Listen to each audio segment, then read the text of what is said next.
Srimad Bhagavatam. Donc on va lire 2 versets, vous pourrez répéter le verset 28. On va lire le verset 27 et 28 du 3e chant, chapitre 4. Om Namo Bhagavate Vasudevaya.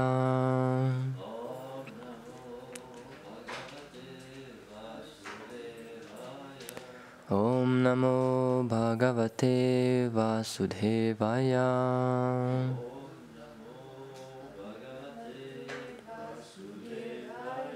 Om Namo Bhagavate Vasudevaya.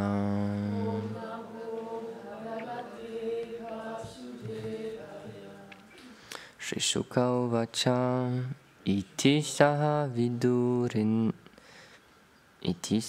vidurena vishvamurter guna kathaya sudhaya plavito ruthapam kshanam ivapuline yamashvasutstam samushita opagavir nishamta tatogat.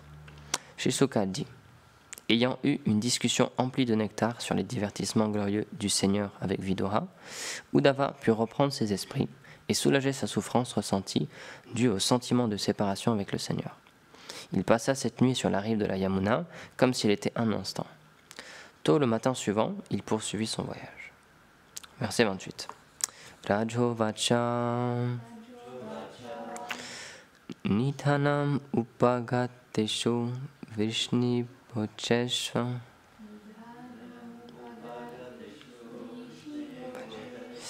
Adi Ratham Yutapa Yutapeshu Mukyam.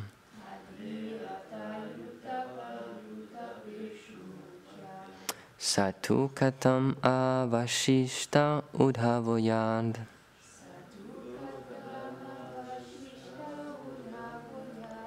Dharir apita tyaja akritim triadisham.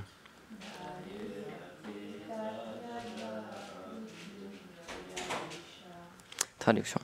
Le roi Parikshit demanda: pourquoi Uddhava resta-t-il seul, alors que les plus hauts généraux parmi les Vrishnis et les Bhojas disparurent, et que Shri Krishna lui-même, le dirigeant suprême des 3 seigneurs de l'univers, Brahma, Vishnu et Shiva, quitta ce monde. Commentaire. Le Seigneur donna comme instruction à Uddhava d'aller à Badarikashram après son départ. Bien qu'Uddhava ait pu retourner à la demeure du Seigneur, en pur dévot, il préféra suivre ses instructions. Om Gyana Timirandasya Gyanam Jala Shalakaya Chakshurunmilitam Mena Tasmai Shri Gurave Namaha.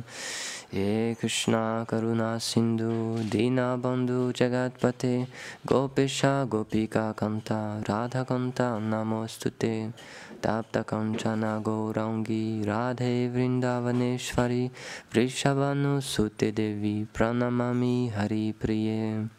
Jaya Shri Krishna Chaitanya Prabhu Nityananda Shri Advaita Gadadhar Shivasadi Gaur Bhakta Vrinda. Hare Krishna Krishna Krishna Hare Hare Hare Rama Rama Rama Hare Hare. Namam Vishnupadaya Krishna Prasthaya Bhutale Srimate Bhaktivedanta Swamini Tinamine. Namaste Saraswati Devi Gauravani Pracharine Nirvishesha Shunyavadi Paschatya Deshatarine. Panchakalpa Tarubhyascha Kripa Sindhubhya evacha Patitanam Bhavanebhyo Vaishnavebhyo Namo Namaha. Comme on expliquait l'autre jour, il y a toujours ce principe où les Vaishnavas, même s'ils n'ont pas besoin de faire telle ou telle chose, ils le font pour nous donner un exemple. Et donc là, le roi Parikshit, il pose une question, mais c'est pour nous en fait, c'est pour qu'un point soit expliqué et pour que nous on en prenne le bénéfice. Donc là, il pose la question, pourquoi est-ce que Uddhava il resta seul? Parce que tout le monde était parti, Krishna lui-même était parti, alors pourquoi il est resté? Et donc c'est expliqué dans le commentaire spécialement, puisqu'il avait donné une instruction à Uddhava, le Seigneur suprême. Uddhava, puisque c'était un pur dévot, son seul désir, le seul désir des purs dévots, et de nous aussi un jour, puisqu'on aspire à ça, c'est de faire plaisir au Seigneur, Alors, en pur dévot, il a préféré suivre l'instruction du Seigneur. Alors qu'il aurait pu retourner dans sa demeure transcendantale, dans le monde spirituel. Qui n'a pas envie de retourner au monde spirituel, bah lui, il a préféré rester sur la planète Terre, dans cette monde matériel, juste parce que ça lui a apporté de la satisfaction de plaire au Seigneur de cette manière-là. Et donc, c'est pour ça que les Vaishnavas, tout ce qu'ils font, c'est dans le but de satisfaire le Seigneur. Et comme on l'a chanté ce matin, dans le 8e verset du Shastakam, Ashilya Vapadaratam Pinashtumam, peu importe ce que tu fais, mon Seigneur, tu peux te réjouir dans la présence de quelqu'un d'autre, tu peux me piétiner sous la plante de tes pieds, tu resteras toujours le Seigneur de ma vie. Mat Prananatas Tusaeva Napara. Donc, c'est ça, un dévot, c'est ça qu'il aspire, c'est avoir ce sentiment que tu peux me demander de faire ce que tu veux, tu peux vouloir de moi ce que tu veux, peu importe. Moi, tout ce que je désire, c'est te servir, parce que c'est grâce à ce service que moi, je suis satisfait. Et c'est pour ça que Gurudev, parfois, il disait ça. Là, il le dit moins en ce moment, mais à un moment, il le disait assez souvent. Quand on est qualifié, quand le Seigneur, il sait qu'il peut nous demander des choses, alors à n'importe quel moment, il peut nous demander quelque chose. Il peut nous réveiller la nuit, il nous dit « Hey, j'ai besoin d'un sweet rice, je veux manger du sweet rice maintenant. » Et un dévot, il se dit pas « Ben non, j'ai envie de dormir un peu plus. » Il dit « D'accord. Je me lève et je fais ça pour toi. Parce que si je sais que ça va te faire plaisir, alors moi, ça me fait plaisir. » Et donc là, ces derniers jours, il y a des travaux, parce qu'on est toujours en travaux ici. Là, il y a des travaux, on est en train de préparer la nouvelle salle pour les Shilas. Et du coup, les dévots ont dû faire 2 habillages en plus. Parce que toute la salle était très très sale. Donc on ne peut pas laisser les déités dans cet état-là, on ne peut pas laisser Prabhupada, Bhaktisiddhanta Prabhupada, Govardhan comme ça.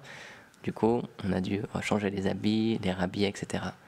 Donc tout ça, c'est juste le Seigneur, il fait des arrangements pour qu'il veut qu'on l'habille d'une nouvelle manière. Il a envie d'être habillé, d'être plus beau, d'être différent tous les jours. Donc c'est pour ça que le Seigneur, il va toujours faire des arrangements pour qu'il se passe ci ou ça, mais c'est toujours dans le but d'engager ses dévots. Et comme lorsqu'on chante aussi tous les matins, le chant pour la méditation spirituelle, c'est expliqué que continuellement, le maître spirituel, il engage ses dévots dans le nettoyage du temple. Et donc là, on peut le voir, il y a toujours des choses à faire, il y a toujours des nouvelles choses à préparer. Là, Gyan, en ce moment, là, il est en train de finir le jardin et il y a toujours des nouvelles choses à faire. Là, en plus, c'est automne-hiver. Bientôt, c'est Odana Shashti, c'est le début de l'hiver dans le calendrier Vaishnava. Mais là, on est déjà en hiver, là, il va pas faire très chaud aujourd'hui. Et il y a des feuilles partout, tous les arbres, ils perdent leurs feuilles. Du coup, on a toujours nettoyé, on a toujours des nouvelles choses à faire tout le temps.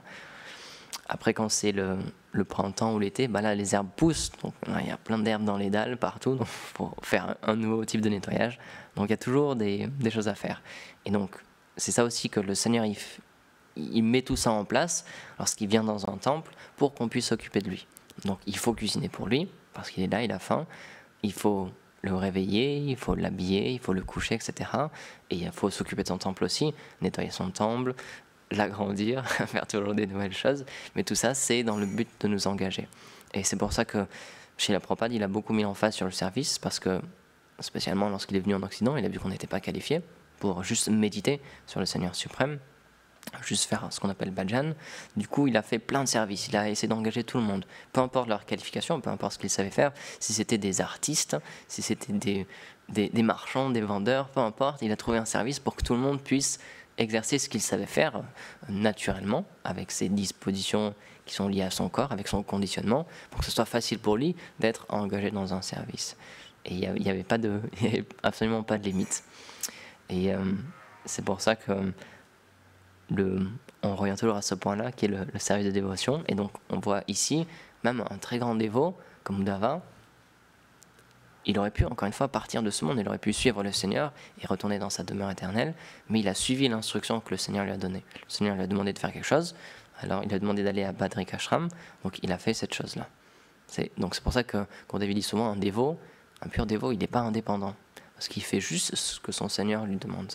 Donc parfois, ça peut être des choses très difficiles à faire, comme chez la Prabhupada, c'était un service très difficile qu'il avait reçu, parce que lorsqu'il a commencé à vouloir du coup partir en Occident, il était déjà extrêmement âgé, mais il a fait cette chose-là quand même.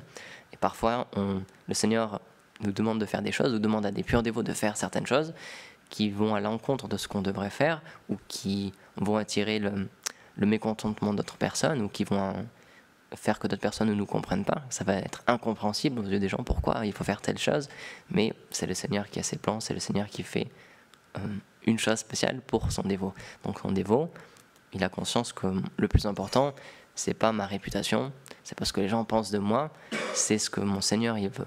Et donc je fais cette chose-là. Et donc on avait dit, même si suivre l'instruction du Seigneur, ça va faire en sorte que tout le monde va nous rejeter, il dit, on doit faire cette chose-là parce que c'est le Seigneur qui nous l'ordonne. Et donc, par exemple, même si une mission au début elle peut prendre du temps à grandir, parce que encore une fois c'était le cas de Srila Prabhupada, lorsqu'il a commencé à vraiment faire une mission en Inde, ça n'a pas du tout marché. La Ligue des dévots, ça n'a vraiment pas du tout marché, il n'y avait personne qui venait, je crois qu'il a eu un disciple, c'était vraiment, ça ne marchait pas du tout, mais pourtant il a continué cette chose-là. Et après, lorsqu'il est venu en Occident, là ça a fleuri, et en même pas 10 ans, il a ouvert plus de 108 temples, il a fait des centaines et des milliers de disciples, et là, le Seigneur a fait tout l'argent pour que ça marche. Donc un dévot, même si au début ça marche pas trop, même s'il n'y a pas grand monde qui vient, il continue ce service-là, parce qu'il a conscience que c'est de cette manière-là qu'il va plaire au Seigneur suprême.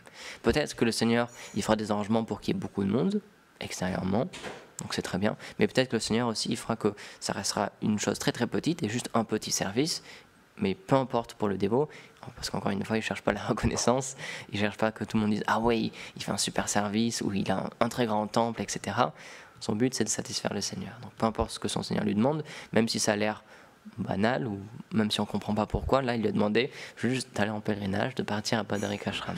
Donc il n'a pas demandé « Ah mais pourquoi? Moi j'aimerais bien plutôt rester avec toi, partir, revenir dans les divertissements, dans le monde spirituel. » Il a dit « D'accord, je suis cette instruction-là. » Donc on aspire nous aussi à un jour avoir cette foi totale dans les instructions du maître spirituel, parce qu'il les reçoit directement du Seigneur s'il est qualifié, et prendre pleinement refuge de ces instructions, et peu importe, même si on ne comprend pas vraiment pourquoi, même si ça a l'air assez banal, on doit suivre ces instructions. Bon, David dit ça souvent, même suivre juste une seule instruction, ça peut apporter la perfection. C'est pour ça qu'un disciple, normalement, il doit prendre les instructions de son maître spirituel, et c'est ça, comme sa plus grande richesse. Il doit les porter sur sa tête, c'est expliqué. Parce qu'il sait qu'avec ça, il obtiendra le succès. Et si le maître spirituel lui a donné une instruction, c'est pas qu'il doit suivre l'instruction qu'il a donnée à quelqu'un d'autre, en se disant, mais peut-être que ça va être plus facile, donc comme ça, je vais suivre une instruction de mon maître spirituel quand même, mais ça n'a pas été donné pour nous, donc c'est pas ça qui nous apportera le succès. Parce qu'encore une fois, c'est juste en satisfaisant la filiation spirituelle, le maître spirituel, qu'on peut satisfaire le Seigneur. Parce qu'on n'est pas qualifié pour directement interagir avec Krishna, on n'est pas qualifié pour directement lui offrir un service, donc on le fait à travers ses représentants officiels qui sont autorisés, qui sont les maîtres spirituels qualifiés. Et donc de cette manière-là, on peut le satisfaire. Donc encore une fois, même si parfois on ne comprend pas pourquoi notre maître spirituel nous demande de faire cette chose-là ou cette instruction-là, on doit le faire quand même parce qu'on sait que comme ça on va le satisfaire. Et si lui est satisfait, là notre progrès spirituel va continuer, là ça va être débloqué. Mais si on s'expliquait, c'est mieux de faire à moitié ou de faire, même si c'est pas parfaitement, de faire notre devoir que de faire parfaitement le devoir de quelqu'un d'autre. Parce que c'est pas de cette manière-là qu'on peut progresser, c'est en faisant ce que nous, on nous demande. Et donc, c'est pour ça que c'est très important de trouver un maître spirituel qualifié, parce que lui, il est mis en pouvoir pour savoir exactement quoi demander à son disciple. Il est mis en pouvoir par le Seigneur lui donne l'intelligence pour pouvoir percevoir qu'est-ce qu'il doit demander à son disciple. Donc encore une fois, c'est pour ça que dans les Écritures, tous nos acharyas, ils le disent, il faut choisir un maître spirituel qui est qualifié. Normalement, par exemple, lorsqu'on choisit un maître spirituel, il y a un temps d'analyse. Le maître spirituel, il analyse son futur disciple pour voir s'il est apte à recevoir l'initiation spirituelle, mais aussi le disciple, il doit analyser le maître spirituel pour voir s'il est apte à le guider. Et s'il n'est pas apte, il doit chercher quelqu'un d'autre. Parce qu'encore une fois, Gurudev le dit souvent, quelqu'un ne peut donner, on ne peut donner que ce qu'on a. Donc un maître spirituel, il ne peut pas donner plus que sa qualification. Il ne peut pas donner plus que ce qu'il a. Il ne peut pas donner ce qu'il n'a pas, c'est impossible. Donc c'est pour ça que si on veut obtenir la perfection, on doit trouver un maître spirituel qui lui a déjà cette perfection-là. Donc c'est pour ça qu'on doit très fortement prier le Seigneur, on doit prier Chaitanya Mahaprabhu, on doit prier Nityananda Prabhu aussi, parce que Nityananda Prabhu c'est Balaram, et Balaram il représente le Guru Tattva.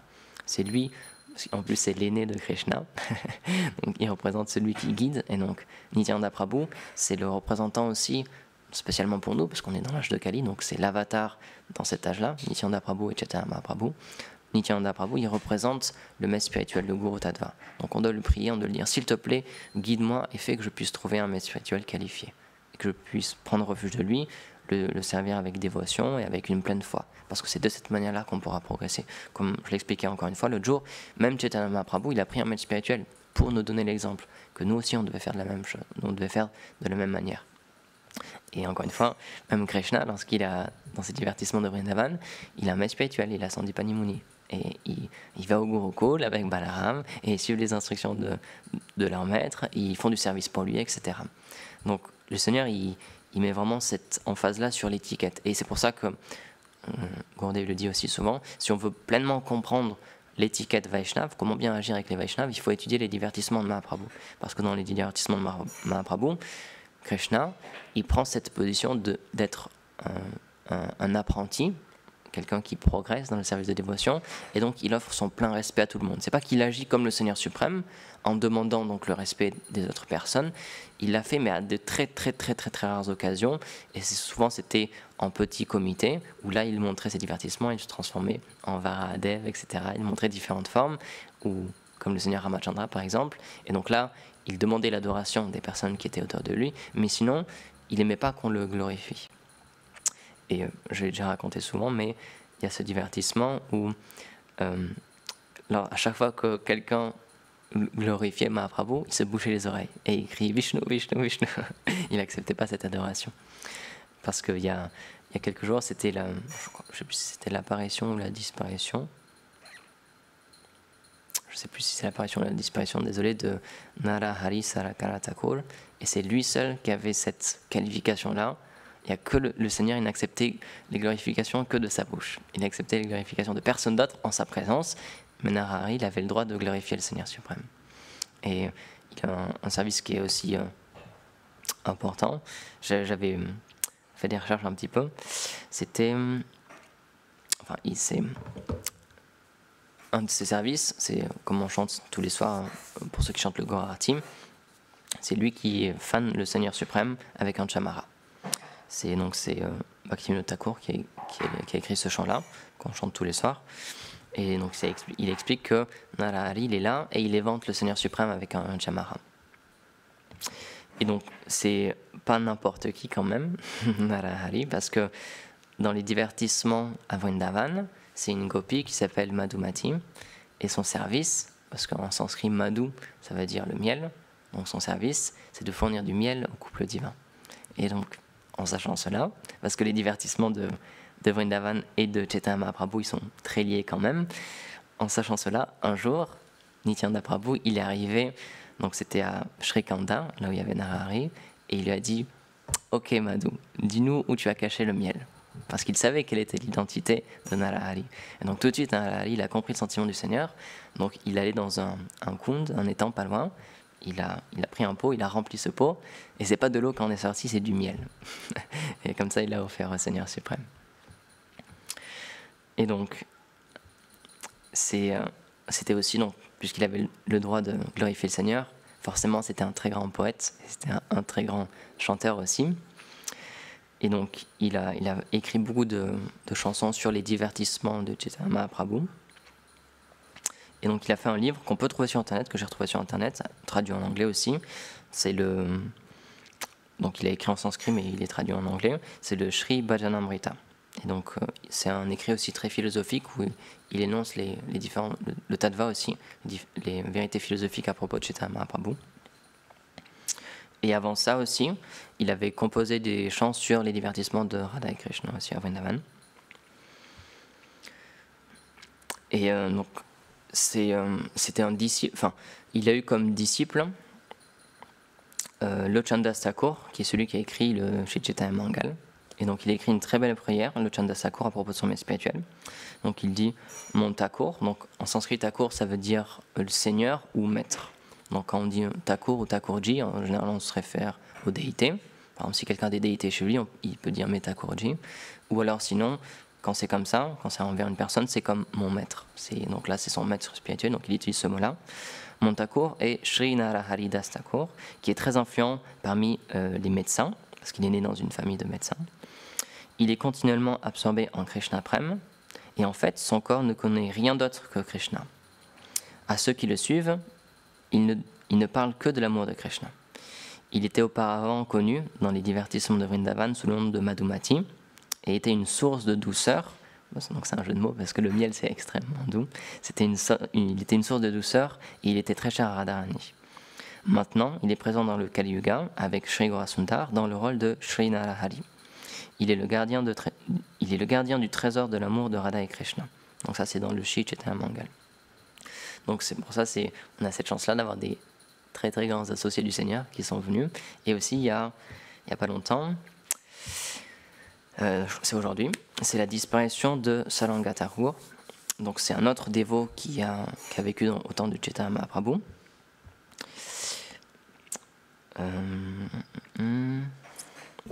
Donc dans les divertissements de Vrindavan, c'est pas n'importe qui non plus, c'est Nandi Mukhi.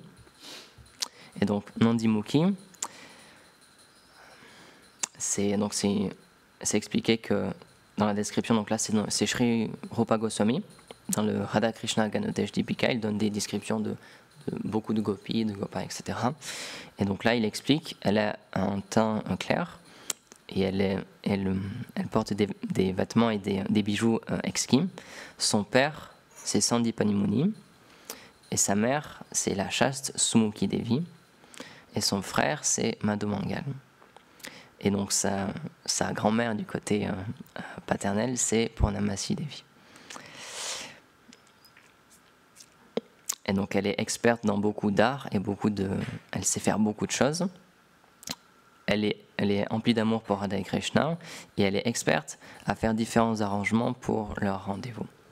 Donc c'est pas non plus n'importe qui. Et donc c'est expliqué que chez Saranga Thakur, c'était quelqu'un de très très spécial qui avait un bhajan très puissant et qui grâce à ce bhajan a développé beaucoup de pouvoirs, qui était extrêmement puissant. Et donc souvent il s'asseyait dans un endroit reclus à l'écart de tout le monde, à côté des rives du Gange, parce qu'il habitait près de Navadvip, et il avait un bhajan extrêmement intense. Et c'est expliqué qu'il avait refusé de prendre des disciples, il ne voulait prendre aucun disciple.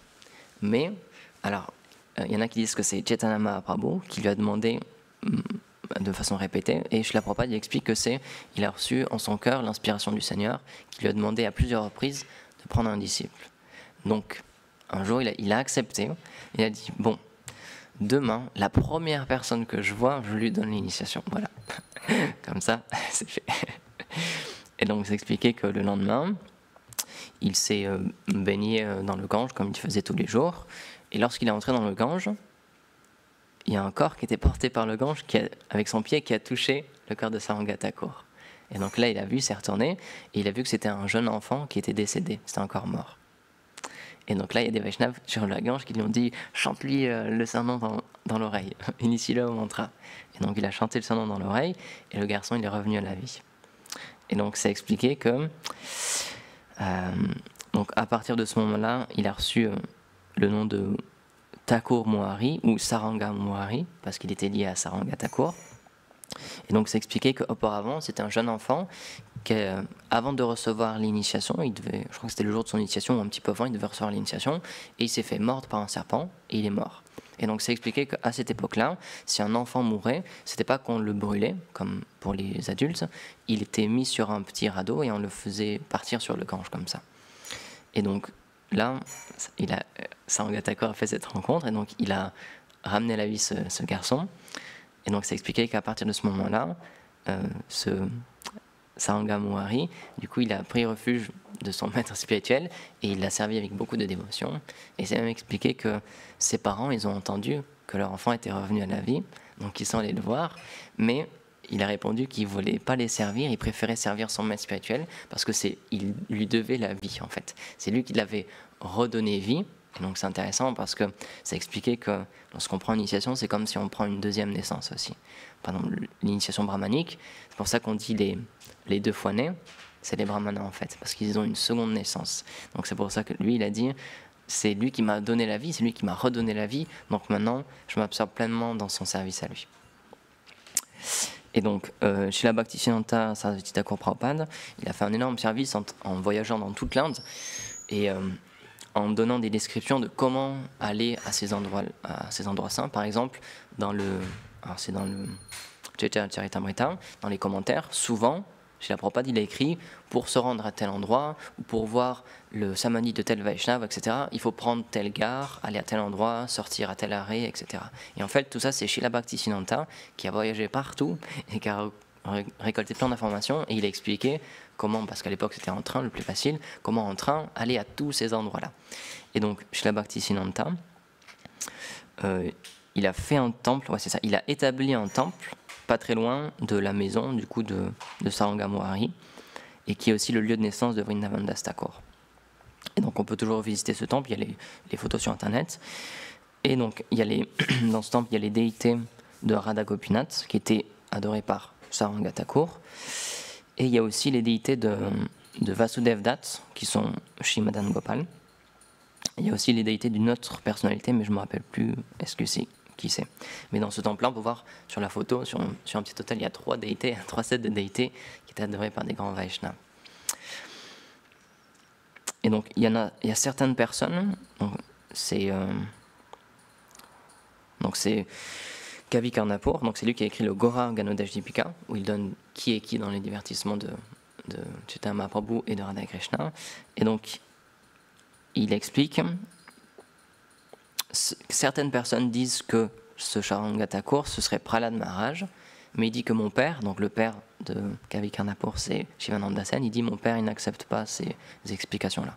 Et donc Srila Prabhupada, il a repris ce commentaire-là, il dit aussi que certaines personnes disent qu'il serait Prahlad Maharaj, Saranga Thakur, mais il dit que nous on n'accepte pas ça en tout cas, c'est pas ce que nos acharyas nous ont expliqué. Donc on a cette grande fortune-là d'avoir tout le temps des apparitions, des disparitions de Vaishnava, et comme ça on peut prier à leur miséricorde pour obtenir leur bénédiction, pour une bénédiction particulière. Par exemple, on peut prier Saranga Thakur en lui demandant qu'on puisse, tout comme son disciple, lorsqu'il a eu son disciple-là, son disciple s'est pleinement absorbé dans son service, et il a fait que cette chose-là, il était vraiment fixe dans son service pour son maître spirituel.